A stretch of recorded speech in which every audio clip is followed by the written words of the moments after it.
सत साहिब सतगुरुदेव की जय। बंदी छोड़ कबीर साहिब जी की जय। बंदी छोड़ गरीबदास जी महाराज जी की जय। स्वामी राम देवानंद जी गुरु महाराज जी की जय हो।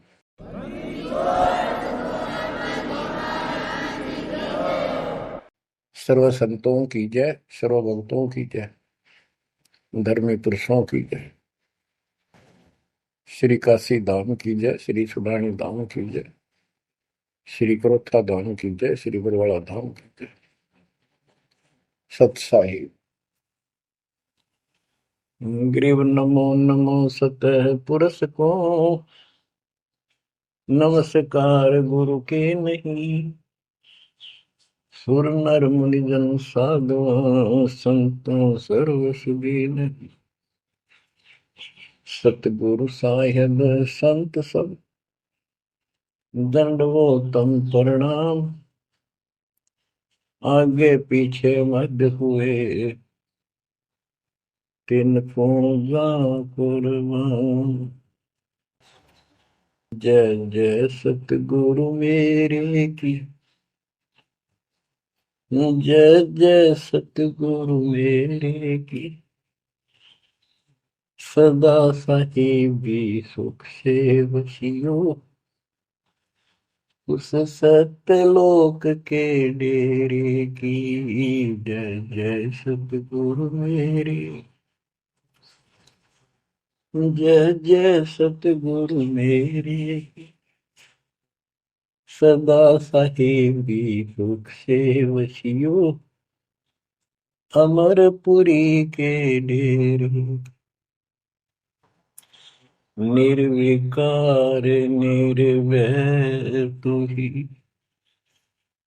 और सकल बेमान।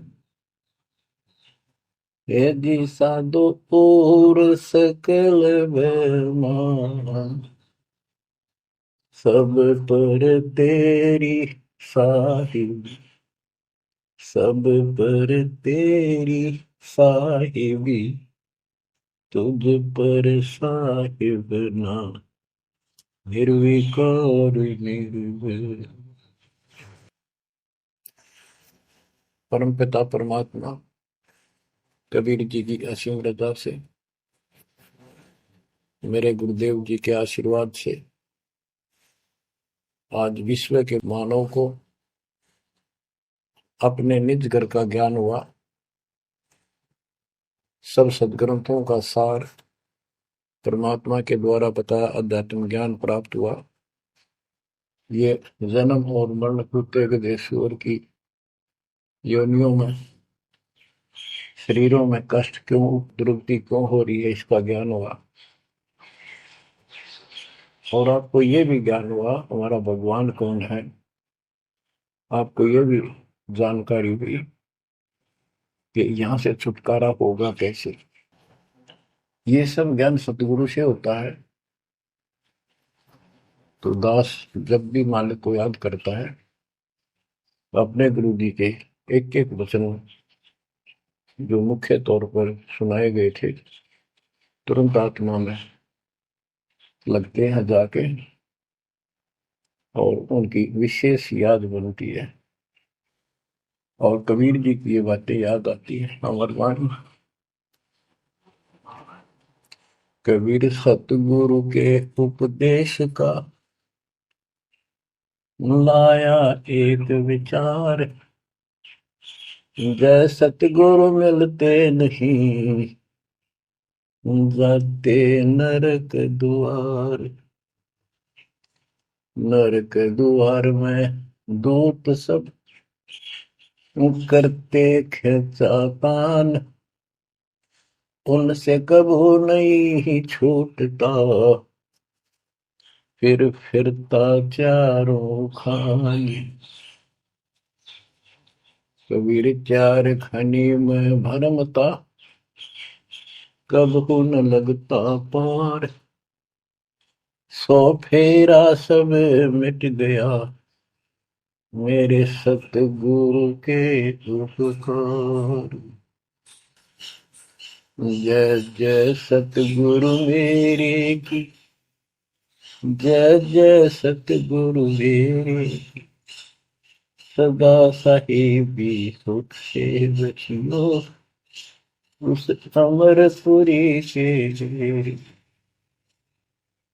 गुरुदेव की जब ये उपकार याद आता है, उसके प्रति अनायास ही अपने आप उसकी जय जयकार करने को आत्मा पुकार उठती है।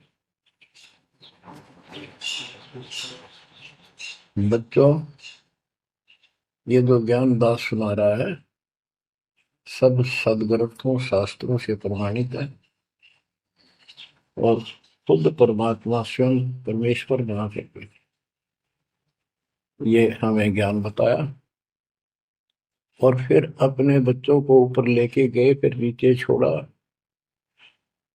उन्होंने दिल खोल कर सच्चाई बताई, अपने समर्थ की जानकारी दी, उस घर का सुख और यहाँ के नरक का कष्ट याद दिलाया जो सत्य है। आज कोई सुखी नहीं, कोई सुखी नहीं धरती पर। इस बात को आप आसानी से समझ लेना। कबीर साहब कहते झूठे सुख को सुख है, मान रहा मन बोल। एक छोटा सा गुजारा हो गया, अफसर बढ़ गया, नौकरी लग गई, कार होगी, कोठी होगी, माचा माचा करे, कल को मृत्यु के बाद वही कुत्ता बनकर उस कोठी के बाहर बैठेगा, कोई टूक नहीं डालेगा। ये कष्ट याद रखो जब ये भक्ति बनेगी। वैसे भक्ति हो ही नहीं सकती, क्योंकि मनुष्य जीवन के अंदर इतनी राहत मालिक देता है, उसको वो सुविधा खूब मिलती है। जैसे बच्चे स्कूल जाते हैं, पढ़ाई करते हैं, तो माता पिता उनको पूरी सुविधा देते हैं, अपनी स्थिति से बढ़कर, अपनी औकात से भी ज्यादा उन बच्चों पर खर्च करते हैं। और वो बच्चे पढ़ाई ना करके उन पैसों का दुरुपयोग करते हैं, उस समय का दुरुपयोग करते हैं कि तब बकवाद करें, फिल्म देखें या खेल में बढ़े रहे। तो अंत में वो फेल होकर के मजदूर लगते हैं। दास हरियाणा की इरिगेशन डिपार्टमेंट के अंदर सिंचाई विभाग में यानी जूनियर इंजीनियर की पोस्ट पे था। तो वहां काम चल रहा था, हम खड़े थे, मजदूर भी थे। हमारा माइनर इरिगेशन का काम था। एक रोड का निर्माण हो रहा था वहीं पर। रोड के निर्माण पर मजदूर वहीं थे। हमारा भी काम उनके पुल बनाकर पार करना था, उस सड़क को निकाल के। वहीं खड़े थे, उनका एक्शन आया और फिर वो चला गया अपना देख दाख के। उस एक्शन के जाने के बाद एक मजदूर कहता है, ये मेरा क्लास फेलो था, मेरा सहपाठी था, मैं बकवादों में बड़ा रहा, पढ़ा नहीं, खेलने जाता, बीच में स्कूल छोड़कर बाहर भाग जाते और मैं फेल हो गया, ये पास हो गया। देखा जिसकी किसी में है, गाड़ी में चलता है, बढ़िया कोठी बना ली है, और मेरे बच्चे वही रेत में पड़े हैं। यूं कहकर उसकी आंखों में पानी आ गया। कबीर साहब कहते आज 6 दिन पाछे गए, गुरु से किया ना हित, अब पछतावा के करे, चिड़िया चुगी खेत। इसी प्रकार बच्चों, आज आप इस परमात्मा के कॉलेज में, स्कूल में, यदि आप ठीक से नहीं पढ़ोगे, नहीं सत्संग सुनोगे, सेवा नहीं करोगे, दान नहीं करोगे, मर्यादा का पालन नहीं करोगे, फिर ऐसे रहोगे। कबीर साहब कहते हैं, हिड़की दे दे रोवेगी सुरता जब तुम चल लगी अकेली। हे आत्मा, जिस परिवार को और जिस ठाठ बाट को, जिस राज को, जिस पद को देख कर आज जो भगवान याद में आता नालायक, यो तेरे साथ नहीं जाएगा। जिस दिन यम के दूध घसीट के ले जाएंगी, टक्कर मारेगी इधर उधर, डड्डा होगी बुरी तरह तरीकों में नहीं सुनेंगे। खिड़की दे देर होगी सुरता जब तू चल लेगी अकेली, आंख खोल के। बच्चों ये साफ बातें हैं, कति स्पष्ट है, 100% सत्य है, 200%, 1000% सत्य है, पर यह आत्मा क्यों ना मानती, यो मन ना मानने देता, तो यो मनाना पड़ेगा। अब इसका तरीका यही है, सत्संग सुनो, मनन किया करो, थोड़ी देर बैठ कर सोचा करो। यो नहीं बस सत्संग सुन रहे बस बंद हुआ फटाफट बातें, वो करूंगा कर तो सारा लो, उसके अंदर भी परमात्मा मदद करेगा, तुम्हें लाभ मिलेगा ना। कति सिर पटक लियो, कोई राहत नहीं मिलेगी। अगर यूं सेठ बनते हो तो सारे बन जाते, सारे बाजे बाजे, फिर पल्ला कुछ भी को नहीं। बच्चों आंख खोल लो बस। मैं तो आखिरी सांस तक ये बोलूंगा, क्योंकि मेरे अंदर तो ये फीड कर दिया मेरे दाता ने, मेरा कर्तव्य बना दिया। मैं अपने कर्तव्य पर उनको बोलूं नहीं। आगे आपकी किस्मत, आपके कर्म, आप कितना इसके ऊपर खरे उतरोगे, कितना इसको फॉलो करोगे। ग्रीव न्योली नाद सुभान गति, लड़े भुजंग हमेश, जड़ी जान नाम जगदीश है, विष नहीं व्यापै शेष। एक वाणी में कितना गजल का ज्ञान भर दिया। न्योल नाद सुभान गति, लड़े भुजंग हमेश, जड़ी जानो जगदीश का नाम है, नाम जगदीश है, विष नहीं व्यापै शेष। एक छोटा सा जानवर होता है, गिलहरी से थोड़ा बड़ा, न्योल, नेवला। और सांप कितना बड़ा होता है, चाहे कितना बड़ा सांप हो, ताकतवर हो, न्योला उसको मार देता है, उसको पराजित कर देता है। कैसे करता है, उसको पता होता है। वो सर्प को उस समय छेड़ता है जब आस पास कोई वो बूटी होती है, कोई औषधि का पौधा होता है, उसमें से सुगंध श्वास के द्वारा भर के लाता अपने फेफड़ों में, और सर्प के सम्मुख होकर उसको छोड़ देता है।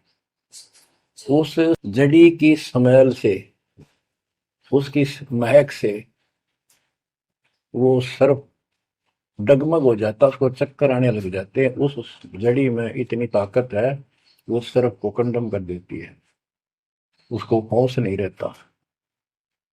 तो सर्प फिर भागने की चेष्टा करता है, और नेवला उसकी मुंडी पे बैठकर उसको पकड़ कर ऐसे रगड़ देता है, बार बार छोड़ता रहता है, वो मर जाता है, श्वास छोड़ता रहता है। तो बच्चों, यहाँ परमात्मा के ज्ञान को, परमात्मा की शक्ति और इस नाम की महिमा को परम पूज्य आदरणीय संत गरीबदास जी महाराज किस प्रकार डिफाइन करते हैं।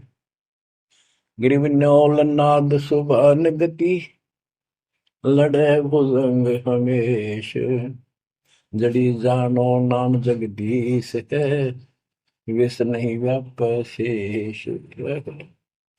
के दो ये मंत्र आपको दिए हैं, ये परमात्मा का नाम जो है, ये वो जड़ी है, नाग दमन जड़ी है ये।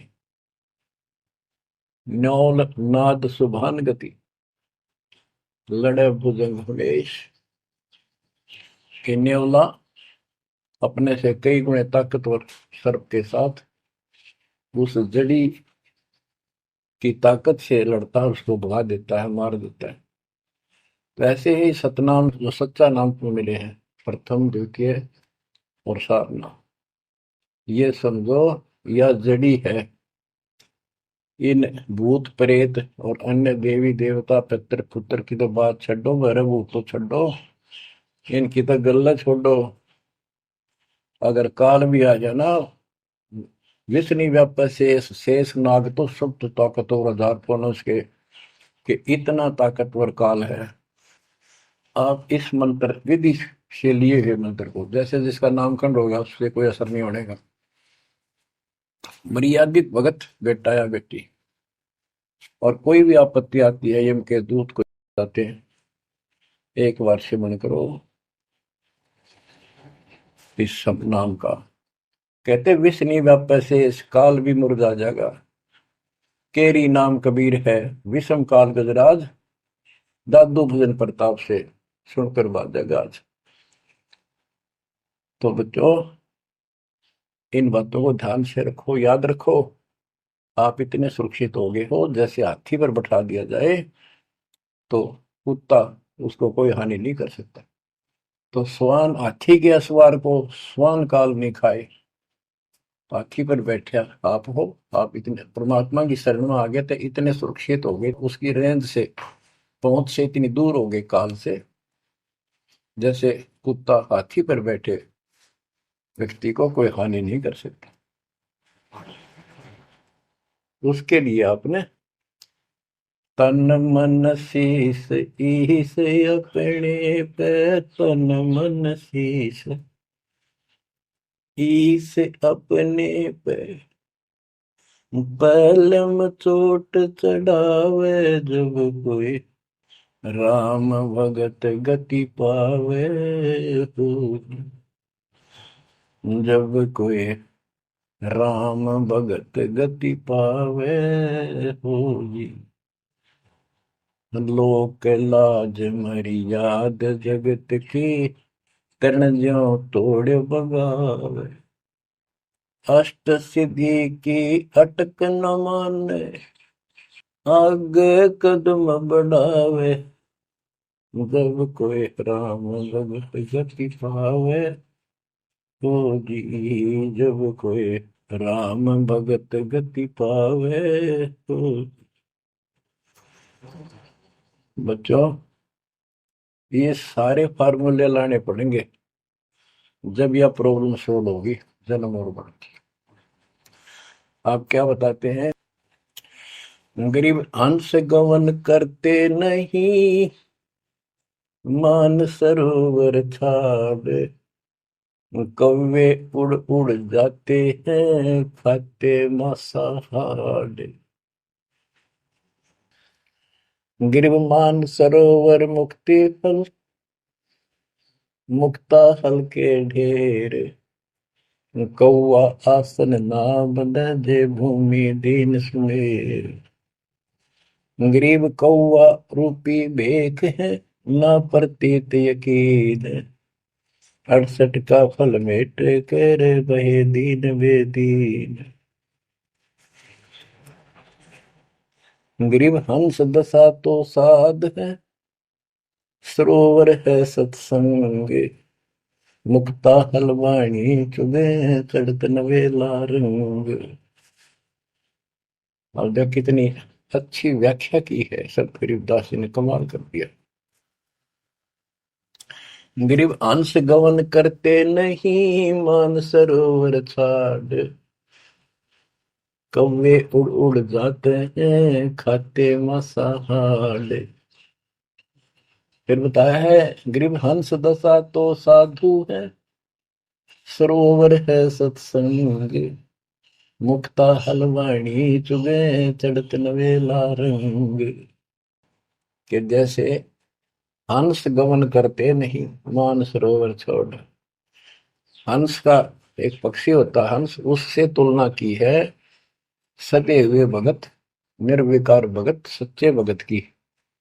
कि जैसे हंस एक पक्षी होता है, सरोवर के ऊपर तालाब के ऊपर होता है जिसमें मोती होते हैं, और वहीं पर मुगला होता है, उसी जैसी शकल सेम शकल होती है, उनकी पहचान नहीं कर सकते। उनकी पहचान इसी से होती है, जो मोती खाता है वो तो हंस, और मच्छी खाता है वो है बुगला।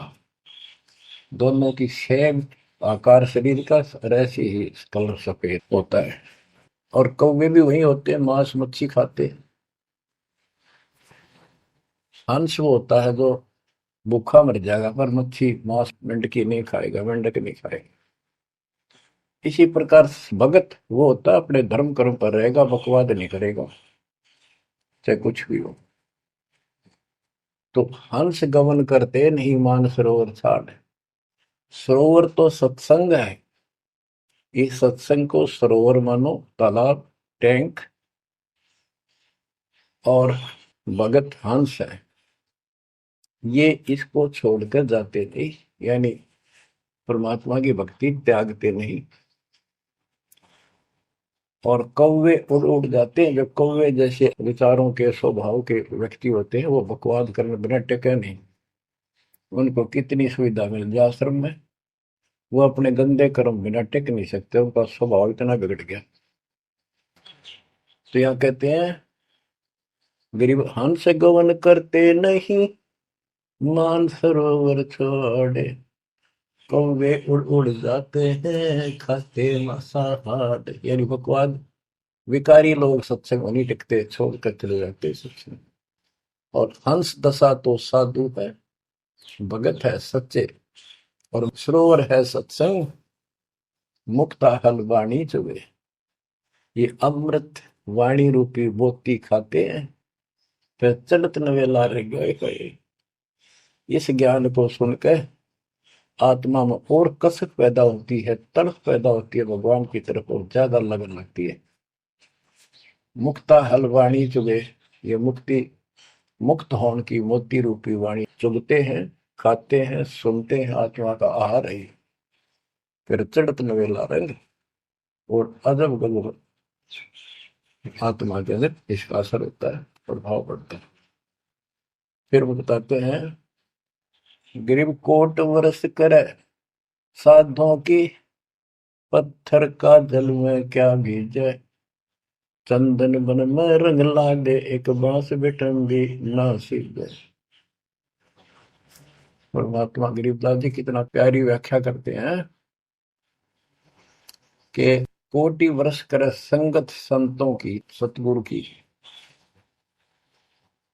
पत्थर का जल में के भीजे। पत्थर को पानी में डाल दो कितने में, और 100 वर्ष के बाद निकाल लो, उसका कभी असर नहीं। उसको एक दूसरे एक साथ बिठा दो, जब आगे निकलेंगी चिंगारी पाटेगी, जबकि पानी से तो सब नरम हो जाते हैं। इसी प्रकार बताया है कि जो निकम्मी आत्मा है, पत्थर हो चुके हैं काल के बकवाद कर करके, वो सत्संग में कितने दिन रहो, उनका कभी असर नहीं हो, उन बकवाद करनी ही करनी। गरीब कोट वर्ष करो संगत साधुओं की, पत्थर का जल में क्या बीजे, और चंदन बनना रंग ला दे, एक बांस बिटन भी ना सीधे। चंदन का एक पेड़ होता है, उसमें से समय निकलती है, बहुत सुंदर गुड समय। और आसपास के जितने पेड़ उसके पास होते हैं, उनको भी उनकी स्मेल से, उनमें भी स्मेल आनी शुरू हो जाती है। अगर उसको काट दिया जाता है दूसरे वृक्ष को, उसकी लकड़ी कहीं ले जाते हैं बाहर, तो उसमें स्मेल आती है, लोग चंदन समझते हैं। और कुछ नकली व्यापारी उनको चंदन के रूप में बेचते भी हैं। कहने का भाव ये है कि सतगुरु के पास रहने से, सत्संग सुनने से अच्छी आत्माओं का तो असर पक्का होगा। लेकिन बांस बिटम भी ना सीधे। बांस का जो होता है पेड़, एक जैसा बांस देखा आपने, ये पेड़ होता है इसका, लंबे लंबे होते हैं, इस पे चंदन का कोई असर नहीं होता। तो जो बांस जैसे कट्टर इंसान है, जिनकी आत्मा गिर चुकी है, मर चुकी है, पूर्ण पे इनका असर नहीं होता। वो ऐसे लोग हैं, संगत माई कुसंगत उपजा, जैसे अपन में बांस, आपा किसके आग लगा हुआ कर बंधखंड का विनाश। अब क्या बताते हैं, जो सत्संग में आकर भी बकवादी है और उनका असर नहीं हो रहा, वही कर्म बकवादों वाले करते हैं, नाम तोड़ रहे हैं, सार नाम लेकर भी बकवाद करते। बच्चों, आप सुन रहे हो अमृत वचन, अमर ज्ञान। अब जैसे कई भक्त हैं, दिखे ऐसे हैं जैसे बहुत बड़े भगत है, बहुत निकट रहते हैं हमारे, और अंत में उनके कर्म इसे गद्दे पावे, हम सोच भी नहीं सकते। तो ये गलतियां हैं, इनको सुधारना पड़ेगा अपने। माई और बात तेरे काम न आवे, संतों शरण लाग रे, मुके सोवग पलत में बंदे, जाग जाग नर जाग रे, जाग जाग नर जाग, उठ सवेरे हुक्कावर लिया, के जाग्या नर भाग रे, शुक्रम किया ना करी रे बंदगी, फुटे तेरे भाग रे, वो फुटे तेरे भाग रे। इस तन सराय में जीव मुसाफिर, करता रहे दिमाग रे, रात बसेरा कर ले डेरा, चले सवेरा त्याग रे, चले सवेरा त्याग रे। बगैर सच्चे ज्ञान के इंसान सारे जीवन में अपने मनमुखी अटपट करके यूं कर दूंगा, वो कर दूंगा, कोठी बना दूंगा, उसने ऐसे ठग लूंगा, ये ऐसे कमा लूंगा, यहाँ जमीन इतनी सस्ती मिला है, ऐसे कर लूंगा, कर ले। लेकिन भक्ति भी तो साथ कर ले। बरकत तो दाता ने देनी है, कर्म तो ज्यादा मिले नहीं, कितनी कोशिश कर लो।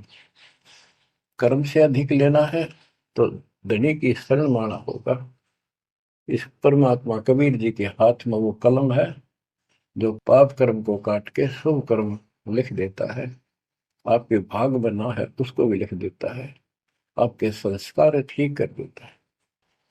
इस तन सराय में जीव मुसाफिर, करता रहे दिमाग रे, रात बसेरा कर ले डेरा, चले सवेरा त्याग रे, चले सवेरा त्याग रे। ये जीवन आपका एक सोच लो स्वप्न है, और यह नींद जब खुलेगी, मृत्यु होगी जब आंख खुलेंगी, जब यह नींद टूटेगी सवेरा होगा, कुछ ही नहीं पाओगा उस बात में। एक भगत बता रहा था, नाम लेने से पहले मैं रिक्शा चलाया करता हूँ, ने कल्पना हुई गाड़ी लूंगा और न खूब टी टी करके चलाया करूंगा। सपना भी वही आ गया, जैसे मैंने बढ़िया गाड़ी ले ली और किराए पर ला रखी, खूब जोर से चला रहा हूँ, बढ़िया रोड है, आगे एकदम ब्रेक मारने लगा, जोर से पैर मारा, वहां पट्टी पुरानी शॉर्ट रजाई थी, उसमें कार पार पैर निकल गया, वह भी पार्टी नहीं उठा, तो देखा ना को कार ना गाड़ी, वो झोपड़ी में पड़ा हूँ। तो बच्चों ये स्वप्न साजा टूट टूट के तो मुंड पकड़ हुआ है। तो ये स्वप्न है जो तुम टी टी करके चल रहे हो, कितने दिन चलोगे। इस तन सराय में जीव मुसाफिर, करता रहे दिमाग रे, रात बसेरा कर ले डेरा, चले सवेरा त्याग रे, चले सवेरा त्याग रे। घूमता चोला बना न मोड़ना, लगे दाग पे दाग रे, दो दिन की गुजरान जगत में, क्यों जड़े बरानी आग रे, क्यों जड़े बरानी आग रे। कुबद का चढ़ी चढ़गी चित पे, तू होया मनुष्य नाग रे। ओए होए। यानी जिसका जितना सामर्थ्य है, जब तक इसको ज्ञान नहीं है, कोई न कोई ऐसा दुख दे रखेगा दूसरे को, ताकतवर है वचन से कैसी वो गलत बात कह देगा, वो निर्बल दुर्बल ऐसा है व्यक्ति की आत्मा रोती रह जाएगी, या किसी को लूट लेगा। बड़ा अफसर है, ऐसी कलम चला देगा, मरो से जियो। कोई अन्यायी जज है, न्याय कर देगा, मरो से जियो।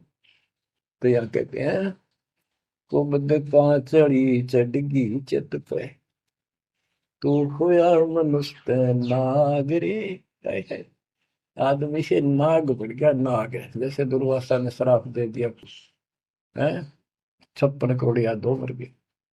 चुनो की तपस्या करी थी, या खाक तपस्या थी, तो इसे जड़े हुए ढोयर जो आम व्यक्ति है, जो भक्ति नहीं करता, कुछ पद प्राप्त है, कुछ ताकत है गांव में या शहर में या राज का हिस्सा है, उसको कह रहे हैं गरीबदास जी, को बद कहाँ चढ़ी चढ़गी चित पे, तू होया मनुष्य तै नागरे, सुध नहीं सजन सुख सागर, बिना प्रेम बैराग रे, बिना प्रेम बैराग रे, हर्षो मरै सो हंस कहावे, कामी क्रोधी कागरे, बहुरा न भरम इस विष के वन में, चल बेगमपुर बागरे, चल बेगमपुर बागरे। शब्द सैन सतगुरु की पहचान, पाया अटल सुहागरे, शब्द सैन संकेत, शब्द सैन सतगुरु की पहचान, पाया अटल सुहागरे, नतानंद महबूब गुमानी, प्रगट पूर्ण भागरे, प्रगट पूर्ण भागरे। हर्ष उम्र सो हंस कहा है, मर्यादा में रह के जो भक्ति करता है वो हंस कहलाता है। और कामी क्रोधी कागरे, मोरा न भर में इस विष के गुण, हे आत्मा, जो तू ये नकली सुख लेता फिरता है बकवादों के, कित शराब पी ली, कित सुल्फा पी लिया, कित कोठी के लालच में, कार के लालच में दुनिया को लूट रहा है, बकवास कर रहा है कि हर सुमर सो हंस को हावे, कामी क्रोधी कागरे, भंवरा ना भर में इस विष के बन, ये जहर का बन है, तेरे जीवन को नष्ट कर देंगे ये नकली सुख।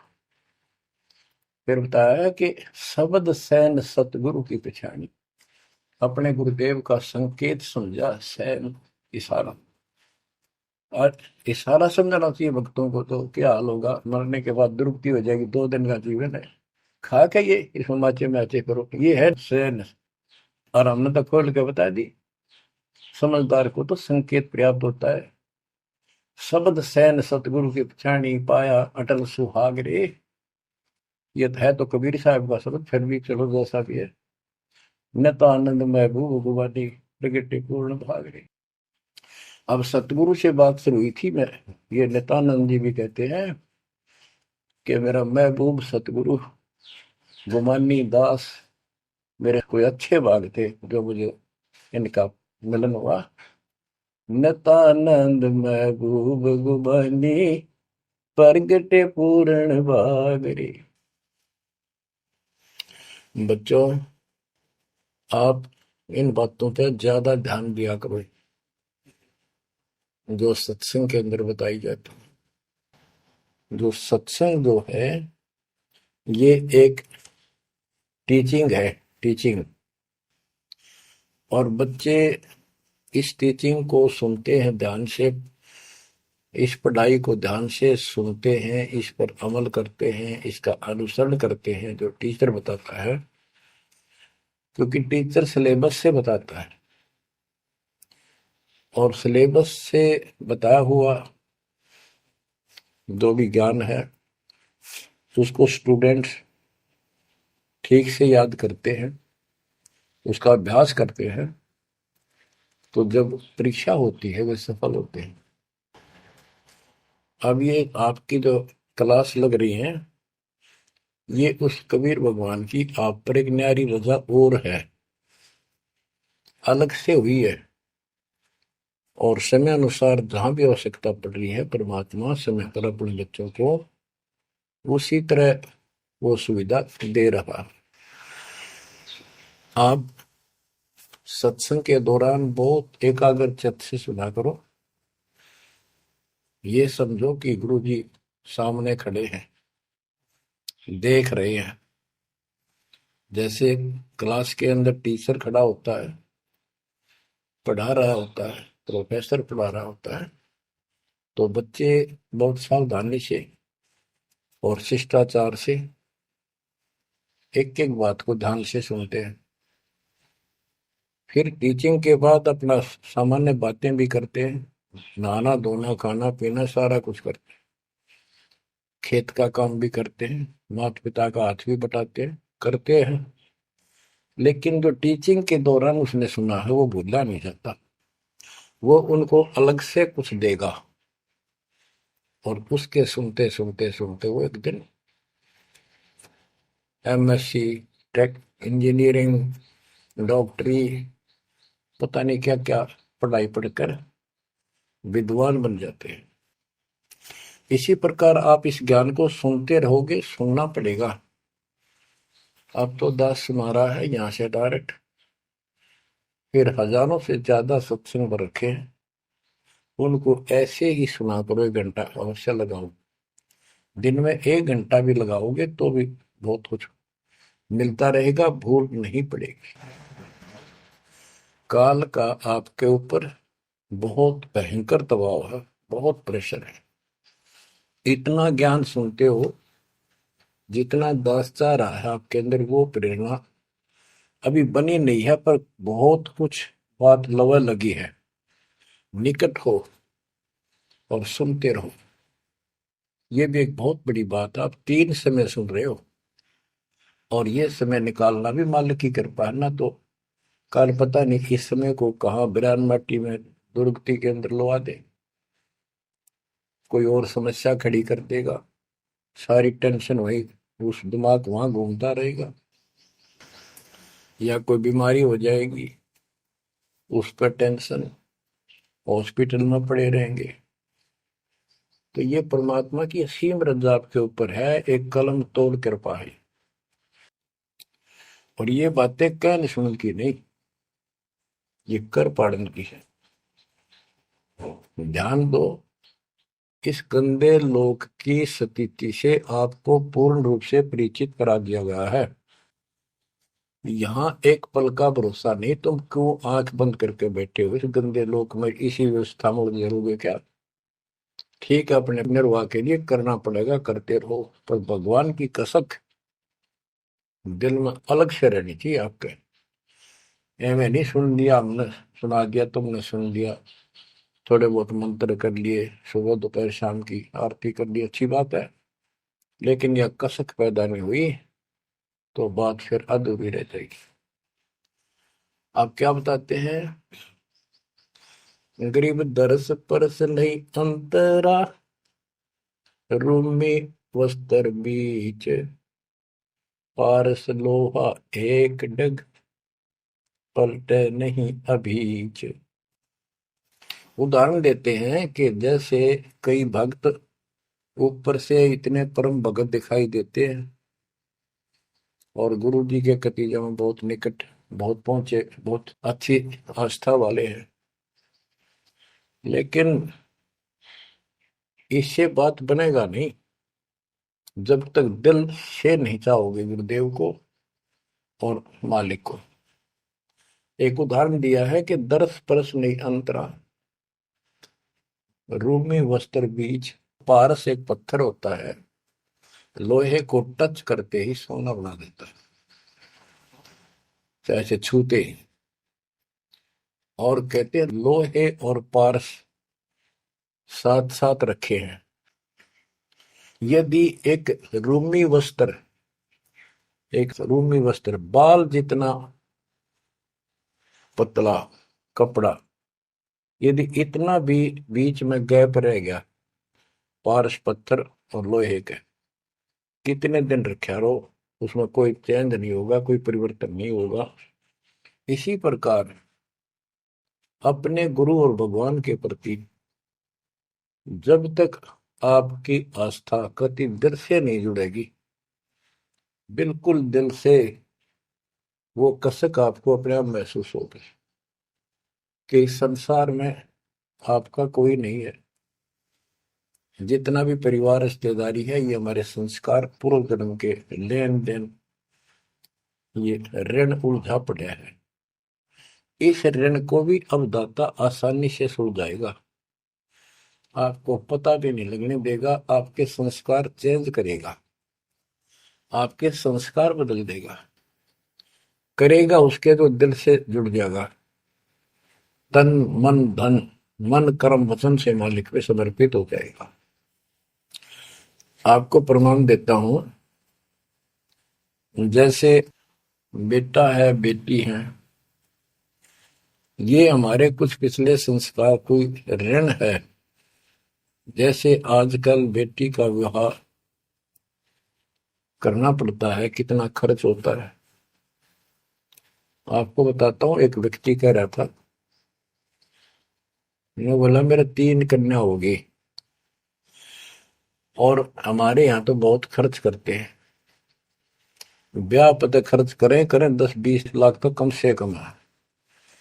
और फिर लड़की के बालक हुए तो अपने घर बुलाते हैं, माँ के घर, और उसके ऊपर फिर कम से कम 10 लाख रुपए यो खर्चा और होता है। यो एक ब्याह और होता है हमारे यहाँ।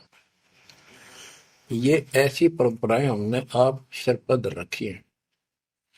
और भी दूसरे समाजों में देख लो, बहुत खर्चे होते हैं, और लड़की को हमने अपने आप बोझ बना रखा है।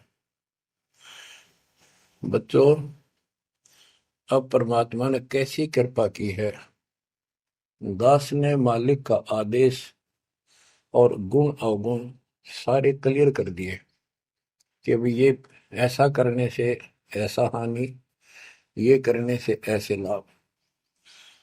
अब जैसे उदाहरण दिया आपको बच्चों का विवाह करने के लिए, प्रारंभ के अंदर श्री देवी पुराण के अंदर लिखा है कि देवी ने अपने तीनों पुत्रों की शादी ऐसे सिंपल वे से की, वचन से। 3 पुत्री उत्पन्न की, 3 वो पुत्र पहले हो रहे थे, वो वचन से पैदा की, वो अपने संसारी क्रिया से पैदा किए थे। और तीनों को बुला बुला के कह दिया, ले बेटा यह तेरी पत्नी, ये तो उसका पति, जाओ अपना घर बसाओ। ना कोई बराती था, ना कोई बाती था, ना कोई कढ़ाई चढ़ाई, ना बाजे बजाए। ये बाद की बकवाद शुरू कर दी, संस्कार ऐसे जोड़ दिए जाते हैं। तो अब हम इसी तरह कर रहे हैं, और पता नहीं कई हजार बेटियों का विवाह ऐसे सिंपल वे से कर दिया। ये संस्कार बदल गए, ये लेन देन कर्ज मालिक ने कलम से काट दिया। और आप बच्चों ने भी इस बात को एहसास कर लिया कि सचमुच ये व्यर्थ की बकवाद है।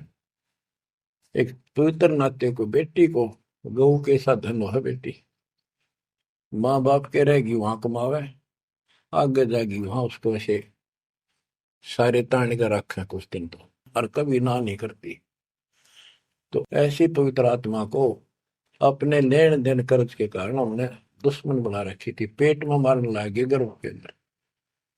अब बेटी बोझ नहीं, परमात्मा की कृपा से तो ये संस्कार बदल गए। ये कलम से काट दिए दाता ने, वो लेन देन खत्म कर दिया आपने।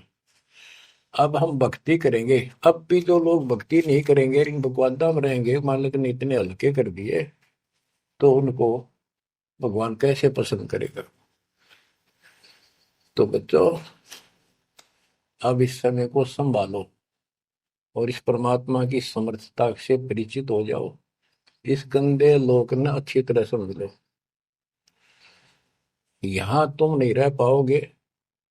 और एक अंदर कसक बनाए रखो नारी कि ठीक है, जब तक यहाँ है वो परिवार में रल मिलकर रहो, और सब ना अपने मालिक की बातों में ओ जाकर रखो, और गप्पे कम मारो। और गप्पे मारने की बकवाद पे मतलब की है, अपना जब टाइम लगा मालिक की चर्चा शुरू करते हैं। कोई कथा देख ले, कोई वैसे भाई बहन की चर्चा करो, देखो उनका इतना दुख था, मालिक की दया से इतना सुख होगा। इससे ये मन का लगाम डली रहेगी। यदि तुम सत्संग सुनने के बाद फिर बाद में वही अपने गृहस्थी वेद की बातें करती हो, फोन पर बैठ कर करते रहते हो, फलाने से मर ले, दकले से कर ले, तो इनसे मालिक राजी नहीं होगा, आपको कष्ट शुरू हो जाएगा। गरीब स्वर्णादन देह दिल, तन मन नहीं मुकाम, कौन महल हंसा गए, कहाँ लिया विश्राम। गिरव चार मुक्ति बैकुंठ बट, सपतपुरी सैलान। आगे धाम कबीर का, हंस न पावे जान। अब क्या बताते हैं कि ये जैसे चार मुक्ति, बैकुंठ, शपथपुरी, ब्रह्मलोक, काल का 21 ब्रह्मांड का क्षेत्र लोक, अक्षर पुरुष का सातसंग ब्रह्मांड का लोक, इन सब से परे कबीर भगवान का स्थान है। गिरिव चार मुक्ति बैकुंठ बट, सप्तपुरी शैलान। आगे धाम कबीर का, हंस ना पावे जान। के वहां सामान्य साधना से या काल तक की भक्ति से वहां नहीं पहुंचा जा सकता। उसके लिए क्या बताते हैं, इस परम पिता परमात्मा की शरण माना होगा, कबीर साहब की शरण। गिरिव काया काशी मन मगहर, दोहों के मद कबीर। काशी तज मगहर गया, पाया नहीं शरीर। गिरिव काया काशी मन मगर, अर्श कुर्स बीच मुकाम। जहां दुलहदी घर किया, आदि अंत विश्राम। बच्चों, परमात्मा कहते हैं कि वो दुल्हा सतलोक में निवास करता है, और वहां जाने के लिए आपको पूर्ण गुरु की आवश्यकता पड़ती है, और अपने मन का दोष दूर करना होगा। जैसे नाम भी ले लिया और खूब सेवा भी करते हो, भक्ति भी करते हो, अच्छी बात है, और मन में वही उठा पटक और दोष द्वेष लालच लोभ भरा है, तो के भक्ति करी। एक समय की बात है, गोपीचंद तथा भर्तरी, ये दोनों राजा थे, और राजाओं के पास कोई कमी नहीं होती धन की, सारा सुख होता है, पैसे हीरे मोती लाल। परमात्मा पाने के लिए उस सारे सुख को छोड़कर और गोरखनाथ जी के शिष्य बन गए। कति त्यागी बैरागी हो गए, तन पर एक लंगोट रखे, हाथ में करमंडल, जैसा उनका वेशभूषा होती है वो रखते। एक दिन गोपीचंद और भर्तरी जा रहे थे रात्रि में, चांद की रोशनी अच्छी थी। किसी ने रास्ते में पान खाकर थूक रखा था और उसका बुलबुला सा बन गया। ये दोनों वहां जा रहे थे, तो चांद की रोशनी में वो बुलबुला सा चमका। भर्तरी को लगा कि ये लाल पड़ा है, लाल हीरा। उसने एकदम उस पर हाथ मारा ठाण खातर, उसका हाथ धस गया थूक में। अरे गोपीचंद हंसे। गोपीचंद बोले, नाथ जी क्या मिल गया ऐसा, कैसे बैठ गए चलते चलते। हाथ ने बोला, रहा तारा गजब भैयो, लक्ष्य थूक रखा था, मैंने सोचा लाल है। गोपीचंद बहुत हंसा, बोले जी लाल छुट्टे नहीं अभी तक। बोला भाई, ये मन बड़ा निकम्मा है, मैंने सोची अब ठा लिया डपड़ा पड़ा के काम होगा, इधर भंडारे कराएंगे, खर्च कर देंगे। तो बोले ठीक है। तो गरीबदास जी कहते हैं, एक उदाहरण और देते हैं गरीबदास जी। गरीब बेरा साटे बेचिया, बैरागर सुल्तान। मालिन को जाना नहीं, बेबुद्धि खेचा तान। गरीब शेर बेर पालड़े चढ़े, एक पड़ा भो माही। मालिन और सुल्तान को हिलकारे ले जाही। 2.5 लाख की पावड़ी, एक पैसे का बेर। देख अदब सुल्तान को, कैसी डारी मेर। ओह, कहते 2.5 लाख के जूती थी, जिसमें लाल और हीरे पन्ने जुड़े हुए थे, और 1 पैसे का बेर, यानी मालन ने कहा कि बेर जो है 2.5 आने का शेर दूंगी, 2 आने के शेर। भूख लाग रही थी सुल्तान को, जब घर छोड़ कर चला और सब त्याग दिए थे, कंबल लपेट रखी थी साल सा शरीर पर, और जूती पहन रहा था वो कीमती।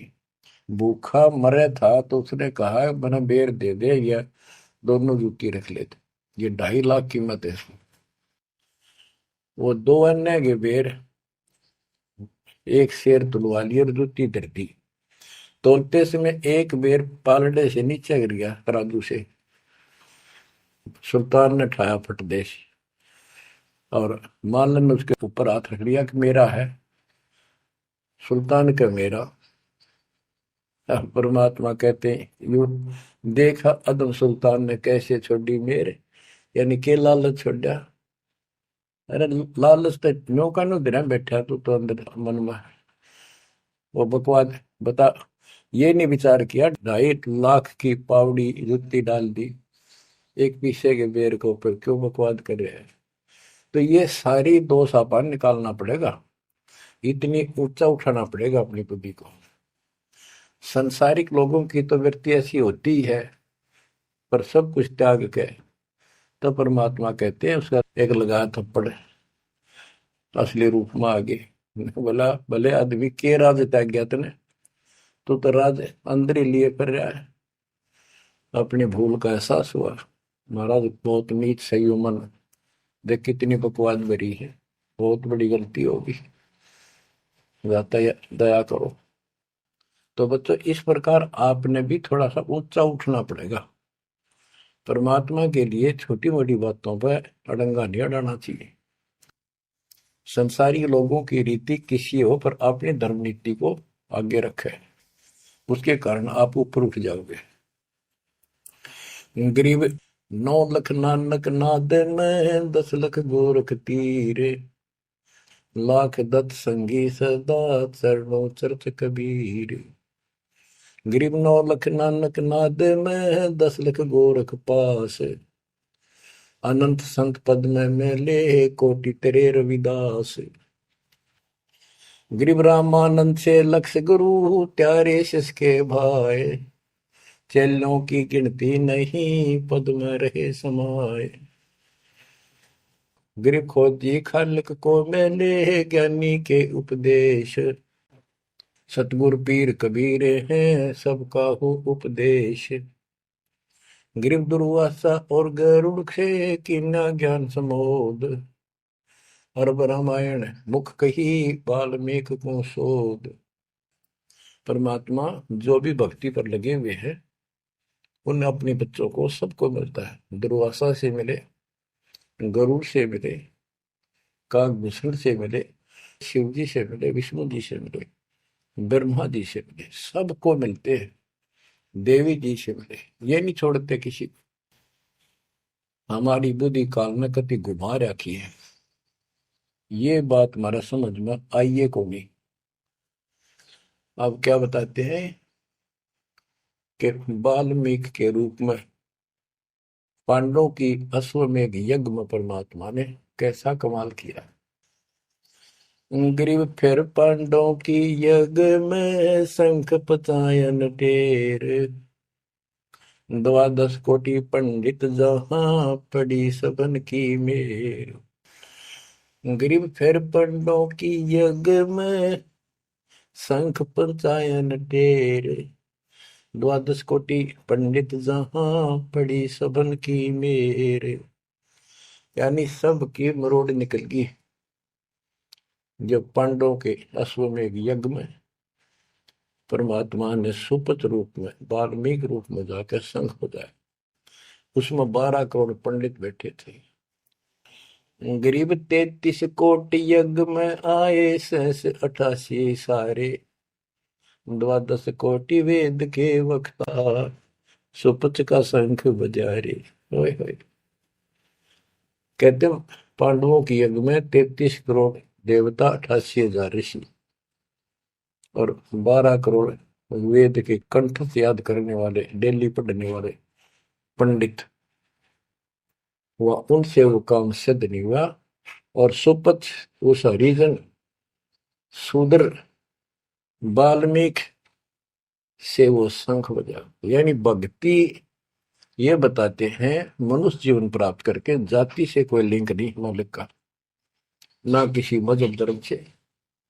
वो परमात्मा की भक्ति सच्ची हो, उससे सब कुछ प्राप्त होता है।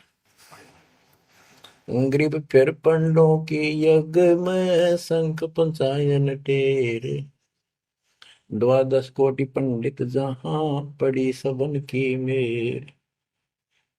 ग्रीव करी कृष्ण भगवान को शरणामृत से प्रीत, शंख पंचायन जब बजा लिया द्रौपदी सीत। कहते हैं उस वाल्मीकि के चरण धोके श्री कृष्ण जी ने पिया और द्रौपदी ने पिया, जब जाकर शंख बजा। गरीब द्वादश कोटि पंडित जहां और ब्रह्मा विष्णु महेश, शरण लिए जगदीश को जिसको रटता शेष। गरीबदास जी कह रहे हैं कि 12 करोड़ पंडित थे वहां पर, ब्रह्मा विष्णु महेश, और कृष्ण जी ने उस वाल्मीकि के चरण छुए, शरणामृत पिया, जिसको शेष नाग भी जिसकी पूजा करता है। इनका सबका चौंध लाग रही है। शेष नाग भी श्री कृष्ण को भगवान मान रहा है, विष्णु जी को। और अब आपको पता भगवान है कौन, तो जैसे भी जिसको तुम संपूर्ण शक्ति मान बैठे हो, उससे भी काम ना बढ़े, हर एक बाल में एक छोटी जाति वाले से, और वो शंख बज गया, अनमोल काम हुआ। अब बच्चों ये विचार करो कि जिनको हम भगवान मानते थे ये सारा फेल हो गए परमात्मा कबीर जी के सामने। कहते हैं गरीब द्वादश कोटि पंडित जहां और ब्रह्मा विष्णु महेश, शरण लिए जगदीश ने जिसको रटता शेष। गरीब वाल्मीकि के बाल सम नाही तीनों लोक, सुर नर मुनिजन कृष्ण समेत पंडो पाई पोख। बच्चों ये आप महाभारत में भी सुना करते पहले हम खूब, और ये क्या करते प्रश्न तो उठाया करते, वे कृष्ण जी से शंख नहीं बजा और उस वाल्मीकि सुपर सुदर्शन से कैसे बच गया। तो वो हमारे धर्म गुरु जैसा उत्तर देते हम उन्हें सच्चा मान लिया करते, सत्य है, क्योंकि स्वयं ज्ञान नहीं था। वो कहा करते थे कि सुदर्शन उनका परम भगत था। भगवान भगत को महिमा देते हैं। ये तो ये बाव दिमाग में 33 करोड़ देवता, 88,000 ऋषि, ब्राह्मण 12 करोड़, क्या उनमें उसका कोई भगत नहीं था। श्री कृष्ण ने खा ली रोटी, शिव जी ने खा ली, ब्रह्मा जी ने भोजन पा लिया। ये तो ई वहां बात समझ में यह कहानी की थी। तो ये तत्व ज्ञान था, ये उड़ जा रखा था। 9 मन सूत, कबीर साहब कहते 9 मन सूत उड़ जिया, ऋषि रहे जखमार, सतगुरु ऐसा सब जाते उड़ जे ना दूजी बार। अब ये 9 मन सूत सुलझ गया, अब इस कलयुग मत युग जेगा नहीं।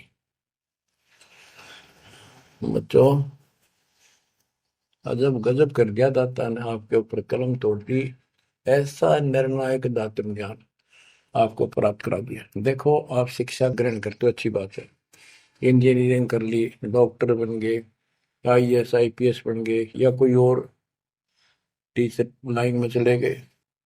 ये तो सिर्फ एक रोजी रोटी का काम है बस, इससे और कोई ज्यादा लाभ नहीं होने का। और ये रोजी रोटी भी सब ना मिलती, पढ़ रहे तो पता नहीं कितने शिक्षा ग्रहण करते हैं बच्चे। यह शिक्षा आपको इसलिए दिलवाई है परमात्मा ने कि आप कल्याण करा लो, नहीं तो परमात्मा के गरीबदास जी ने बताया कोट जन्म तन भर मत हो गए, कुछ नहीं हाथ लगा रे, कुकर शुकर खरबा बोरे कौआ हंस बुआरे। कोटि जन्म तू राजा की ना मिटी न मन की आशा, भिक्षुक होकर दर दर घूमा मिला न निर्गुण रासा। इंद्र कुबेर ईश की पदवी, ब्रह्मा वर्ण धर्म राया, विष्णुनाथ के पुर को जाकर तो फिर उठा। अब ठीक है, तुम ईसन फाइनल माल बैठे, बहुत अच्छा पढ़ गया बेटा बेटी, बहुत बढ़िया नौकरी लगी, वाह वाह वाह। अरे के इंद्र कुबेर ईश की पदवी ब्रह्मा वर्ण दुमराए, विश्वनाथ के पुर को जाकर फिर भी वापस आए। गरीब तीन लोग का राज जय जीव को कोई दे, लाख बधाई क्या करे जो नहीं नाम तेरे। एक छोटी सी पोस्ट या पद या मंत्री, मुख्यमंत्री, प्रधानमंत्री बन गया, छड़ दे इन गल्ला कुछ ना दे इन बात में। एक कौड़ी का जीव नहीं जिसके पास सच्ची भक्ति नहीं। आपके ऊपर जो मालिक ने कृपा करती पुण्यात्मा हो, आप सामान्य आत्मा नहीं हो। 10-27 साल हो गए यही आवाज, यही परमात्मा की महिमा गुणगान करते करते। परमात्मा का कुत्ता हूं मैं, उसका निर्देश है, आदेश है, इसलिए आप धनियों को जगा रहा हूं, भौंक रहा हूं। और कुत्ता जब भौंकता है तो मालिक ने समझ लेना चाहिए कोई आपत्ति है, उठ के जागना चाहिए, इधर उधर देखना चाहिए, अपना धन संभालना चाहिए। आंखें खोल लो, कुर्बान हो जाओ। ये बार बार दास जो कह रहा है, कोई मूर्ख नहीं, मैंने कोई स्वार्थ नहीं आपसे, लेकिन आपका भविष्य, आपकी दुर्गति खड़ी दिखाई देती है दास को। आपकी ऐसी ब्रह्माटी असंग बार होली, कुत्ते कदे सुअर बनकर धक्के खाए आपने, अब भी डर नहीं लगता। अब तो ये नशा उतर जाना चाहिए आप लोगों का। क्या ये मैं भी बोलने जाऊं तुम सुने जाओ, या भेड़ वाले बीन मत बनाइयो इसने। इसका कुर्बान हो, जकड़े जाओ, मालिक के साथ लिपट जाओ, कुर्बान हो जाओ। ये कहने सुन की बात नहीं, ये कर पड़। क्या गरीबदास जी मूर्ख थे इतना मोटा ग्रंथ लिखा? क्या भगवान को लालच था आपसे जो 120 वर्ष तक हमारे बीच में इस गंदे लोक में कष्ट उठाया? आप उसके बच्चे हो, आप उसकी आत्मा हो, वो हमारा बाप है, वही माँ है, वो सब कुछ है, वो भाई है, वही बहन है। तुम्हें माता च पिता, तुम्हें बंधु च सखा, तुम्हें विद्या च द्रविणम, विद्या और धन दाता तू ही है। तोमेव मम सर्वम देव देव, हे देवों के देव, हे मालिकों के मालिक, मेरे तो आप ही सब कुछ हो। ये भाव हो बेटा बच्चों तुम्हारा। ये वो पिता है, ये बाप भी यही है, माँ भी हमारा यही है, ये हमारा भाई भी यही है, सच्चा साथी सखा फ्रेंड भी यही है। अगर विचार करोगे तो जिनके ऊपर मुंह धोए बैठे हो, जिनके ऊपर तुम सारा मान रहे हो, चाहे आपका प्रधानमंत्री मित्र है, प्रधानमंत्री मर जाता है कि सारा था उसका, खुद मौत होगी कि रक्षा करी प्रधानमंत्री ने। और ये परमात्मा यहाँ भी साथी, संसार छोड़ के जाओगे बच्चों तो भी साथी। ऐसे साथी को भूल कर आंख बंद करके बैठे हो, खोल लो नाक में, खोल लो बच्चों, मर बैठो इस मालिक को पाने के लिए। परमात्मा आपको सद्बुद्धि दे, आपके इस गंदे लोक की याद सदा बनी रहे, आपका भविष्य नरक बनने से बचे, आपको मोक्ष दे दाता सत्साई।